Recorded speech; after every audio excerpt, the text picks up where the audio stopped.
You say to someone, why are you feeling this way? What's wrong with you today? And they say, I am this way because of that person, because of that circumstance. What they're really saying is, that person or circumstance is actually controlling my feelings and controlling my thoughts. Well, anything that's controlling my feelings and my thoughts, I'm victim to, right? So it makes sense then that when things are good, you feel good, and when things are bad, you feel bad, right? So when you start changing the way you think and feel, and it starts producing outcomes in your life, you're going to believe you're the creator of your life and less of the victim of your life. And the hardest part about all of this is just making the time to do it. If you're not even peaceful, there is nothing in your life that you can do in a worthwhile way. To be peaceful essentially means this, that you're not messing your mind. To be peaceful means that your system is at ease. You know how to conduct your mind, you know how to conduct your emotions, your body and your energies. You are peaceful. If you change the picture in your mind, you change the chemistry, you change the fate. So I'll give an example. If I have a picture of love in my mind, the brain releases complementary chemistry, dopamine, pleasure, oxytocin, bond with your loved one, growth hormone, which does exactly what it says. It enhances your growth, and that's why when people fall in love, the chemistry of the brain going into the blood, the culture medium, enhances vitality. People glow when they fall in love. People are healthy when they fall in love. It's not an accident, it's the chemistry of your culture medium. But now I say, but wait, what if I have a picture of fear? I go, oh, well, love chemistry doesn't come out when fear is in the picture. The brain releases stress hormones and factors that affect the immune system and growth of the system. And I go, oh my goodness. I say, why is it relevant? Changing my thought changes my chemistry. The chemistry adjusts my biology. So if I can control my thoughts, I can control the chemistry, and therefore I control the biology. So all possibilities already exist. You don't have to create the possibility. In fact, all you have to do is become aware that it exists. The moment you do that, you're changing the thought and you're producing a different frequency. Now, if the person is astute enough to feel the frequency of the thought in the quantum and not wait for the experience to happen, but the thought of abundance would produce the feeling of abundance. Tell guilt, shame, the past, I've changed my mind. I'm not living condemned. Listening to the accusing voices, I'm forgiven, I'm redeemed, restored, my future is bright. Tell lack, struggle, not having enough, I've changed my mind. That is not my destiny. I will lend and not borrow. What I touch will prosper and succeed. Abundance, overflow, increase is coming my way.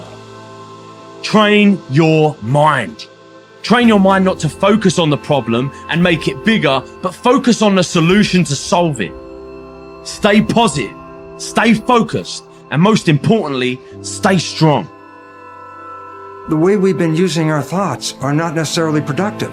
As a matter of fact, sometimes our investments of our thoughts are actually counterproductive because our thoughts create a reality that we then have to overcome. So basically it says that we must start to become aware of our thoughts. And why is this important? Because thoughts represent units of energy. Every time you have a thought, you use energy. Why this becomes relevant is, if I give you a checkbook for your bank account, you don't go down the street and just write checks to people like, oh, hey, you're a nice looking guy, here's $10 for you, and oh, here, little girl, go out and buy yourself a little car, here's $1,000 for you. And you don't give away your money. Why? Because giving away your money is giving away your life. So basically, you become very frugal when you have a checkbook in your hand. Now, what I'm trying to tell you is this. You have an energy budget in your body. The energy is what keeps you alive. When you start using energy and writing checks where you get no return from your energy, then it's exactly the same as writing checks out of your bank checkbook and giving away your cash. So why this becomes important is the biology of belief reveals how our thoughts create our reality. And if you start investing in thoughts that are counterproductive, thoughts like fear, or what am I going to do, and how am I going to escape this problem, or how's this going to go wrong, and all these other kinds of thoughts that are negative kinds of thoughts, then realize this. You are actually not just using your energy for having these thoughts, but these thoughts are also what come into your reality. What you focus on with your thoughts, your brain will manifest as reality. James from Harvard said, believe and your belief will create the fact. All things are possible if you believe. Well, you know, I studied for a long time. I started to study this book, Think and Grow Rich. And he talks about belief in here. He says, you're not ready for what you want until you believe you can get it. I found that the only two sources of reference we could go to find out anything about ourselves is science and religion. They all say you've got to believe. So I got figured out, how do you believe? How do you change a belief? Interesting subject, because I'm going to tell you something. Your results are nothing but the manifestation of your belief system. Well, our belief system, now listen carefully, is based upon our evaluation of something. And frequently when we reevaluate a situation, our belief about that situation will change. Let me repeat that. Our belief system is based upon our evaluation of something. Frequently, if we reevaluate a situation, our belief about it will change. I began reevaluating who I was. I started to study. I never stopped studying. And I found as I reevaluated, I had a much higher opinion of myself. I found out things about me that I would have never believed if you had told me. The power that's locked up within us, the marvelous system we've got.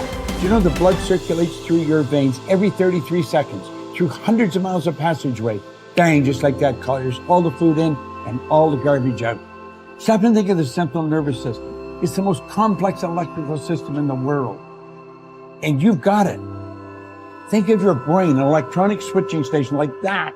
You can change the vibration of yourself and everything around you. We have awesome powers, and it's all based on what you believe about you. Nothing is so embarrassing as watching someone do something that you said could not be done. People who embrace possibility thinking are capable of accomplishing tasks that seem impossible because they believe in solutions. When you believe you can do something difficult and you succeed, many doors open for you. Big thinkers are specialists in creating positive, forward-looking, optimistic pictures in their own minds and in the minds of others. If you embrace possibility thinking, your dreams will go from molehill to mountain size, and because you believe in possibilities, you put yourself in position to achieve them. The winners in life think constantly in terms of I can, I will, and I am. Losers, on the other hand, concentrate their waking thoughts on what they should have done or what they don't do. If you believe you can't do something, then it doesn't matter how hard you try, because you've already lost. If you believe you can do something, you have already won much of the battle. The first step in becoming a possibility thinker is to stop yourself from searching for and dwelling on what's wrong with any given situation. Sports psychologist Bob Proctor recounts, I tell people, if you don't want to get into positive thinking, that's okay. Just eliminate all the negative thoughts from your mind. Whatever's left will be fine. If possibility thinking is new to you, you're going to have to give yourself a lot of coaching to eliminate some of the negative self-talk you may hear in your head. When you automatically start listing all the things that can go wrong or all the reasons something can't be done, stop yourself and say, don't go there. Then ask what's right about this. That will help to get you started. And if negativity is a really big problem for you and pessimistic things come out of your mouth before you've even thought them through, you may need to enlist the aid of a friend or family member to alert you every time you utter negative idea. One of the best ways to cultivate a possibility mindset is to prompt yourself to dream one size bigger than you normally do. Let's face it, most people dream too small. They don't think big enough. Henry Curtis advises, make your plans as fantastic as you like, because 25 years from now they will seem mediocre. Make your plans 10 times as great as you first planned, and 25 years from now you will wonder why you did not make them 50 times as great.